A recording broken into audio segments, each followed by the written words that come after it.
Hey guys, what's up? Welcome back here to today's edition of Intuitive Angling. And man, I really appreciate you guys coming by the channel, spend some time with me and watch the video today. Always very grateful to have you guys around. Guys, today I want your opinion on something because I don't get it. We're going to be talking about how so many people can afford to fish professionally today in light of how dang expensive it is, because I do not get this at all. When you figure that the average income in the United States is around $40,000, probably a lot less for a lot more people because it gets sort of offset by people that make millions. Something does not add up here. So we're going to go through it today in the video, and I want your guys' opinion. I've got some theories on it, but something still doesn't add up. So we're going to get into that in today's video. And sorry if I'm sniffing and coughing, guys. I got some seasonal allergies going on right now, so have to bear with me on that in the video today. Real quick, guys, just a reminder, I'd like to invite you to please swing by and check out my Fish the Moment lake map breakdowns. I'll put the link in the description of this video. We got them up for the winter months right now. And these are really good resources to learn more about your favorite lake or a lake you've never been to before. It gives you 40 good GPS waypoints to begin your search at. So I'll put everything, link in the description there if you guys want to check that out. Okay, guys. Excuse me. We've talked about this before. Here's what I don't understand. Okay, now let's talk about the top level, then we'll go down. If you fish some of the top level events, you know, like the Bass Pro Tour or the NPFL, used to be the Elite Series before they cut the payout way back and got rid of the entry fees. But the tour level events, $5,000 entry fee.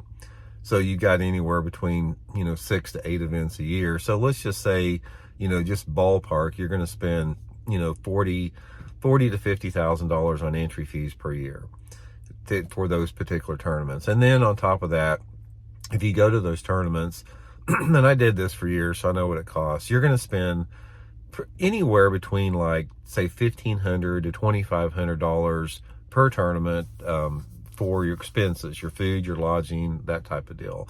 Then you have your incidentals that you're going to need for the tournament, like launch fees and, tolls and tackle that you may have.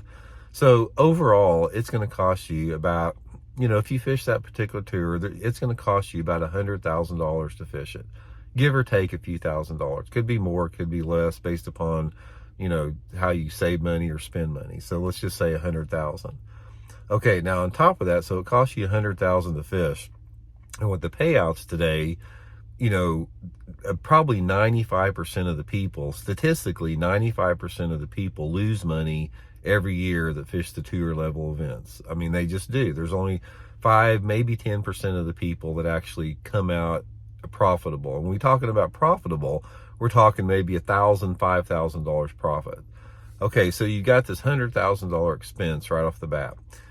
Then you got to consider, you got to live. If you got a family to support, you got a mortgage, you got car payments, you got insurance, you got groceries, you got electrical bills, you got utility bills, you got this whole other thing that you got to take care of on top of your $100,000 a year deal for fishing professionally. So again, given your lifestyle and based upon what your lifestyle is, you're looking that you've got to be able to generate, between a minimum of $150,000 and up to possibly $300,000, depending upon your mortgage and where you live and how big your family is.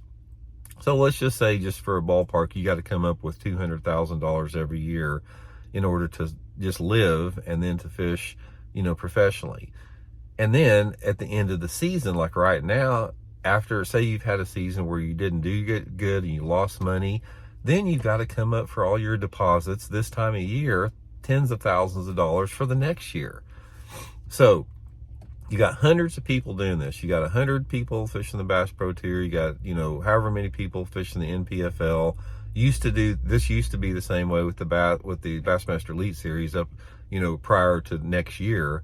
So you had basically over 300 people in the United States fishing professionally that generated over $200,000 worth of income in order to fish throughout the season.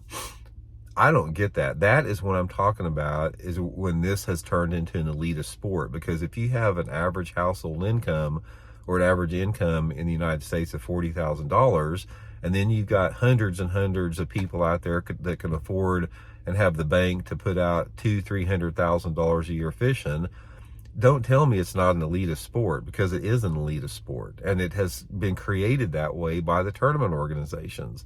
It goes back to increased entry fees, lower payouts, poor management, practices on the part of the tournament organizations, $50,000 worth of live scope. That's the standard now. There's a lot of different reasons for that. And if you go to the next level down, let's say, for example, you're fishing the Bassmaster Opens or the Toyota Series, and you got, you're fishing 8 or 9 of those type of tournaments that have, it's like a $1,500, $1,800 entry fee. You're still talking about having to cough up 50 grand as some type of a weekend dude on top of your living expenses there. So that puts you into an elitist category. So the point of I just want to know how this happens. It's like, how are so many people generating that kind of income? I mean, I know, the economy's been strong the last several years, but is it that strong where we've had that many people that can generate that type of revenue and income to fish professionally? And then you have another situation there, or is this sustainable? How long is this going to last? And then why do we want to continue making this more of an elitist sport that keeps people out of it? Because if you're watching this video, and say you're a 20-year-old kid out there that comes from a single family parent, and you guys don't have a lot of extra money, all the money goes to your living expenses and your food and your rent or your mortgage, and you don't have money to buy a boat or pay entry fees, that sucks. That absolutely sucks, because you can have somebody that is like, doesn't have any money whatsoever, and it's not gonna, if they want to play football or baseball or whatever in high school, they're not discriminated against because they don't have the money to do so. But you are discriminated if you don't have the money and you want to be a professional bass angler. So I think one of the biggest responsibilities, it's not a challenge, I think one of the biggest responsibilities that the tournament organizations have that they've completely ignored is they've got to back off of this trend that has taken place, creating the fact that professional fishing is truly an elitist sport now. They have made it that way. They've made it elitist sport by not putting equipment limitations on, by continually jacking up entry fees and reducing payouts. It's got to get dialed back at some point. But anyway, guys, let me know what you think. How's this going on? How are so many people that flush with money they can afford to throw money at the sport like this, considering the fact that the vast majority of people lose money every year in tournaments? If you look statistically at any level of tournament fishing, I don't care if it's BFL, Toyota Series, Bassmaster Open, Bassmaster Elite, Bass Pro Tour, NPFL, 90+% of everybody out there is losing money every year, and they keep feeding that monster every single year despite losing money.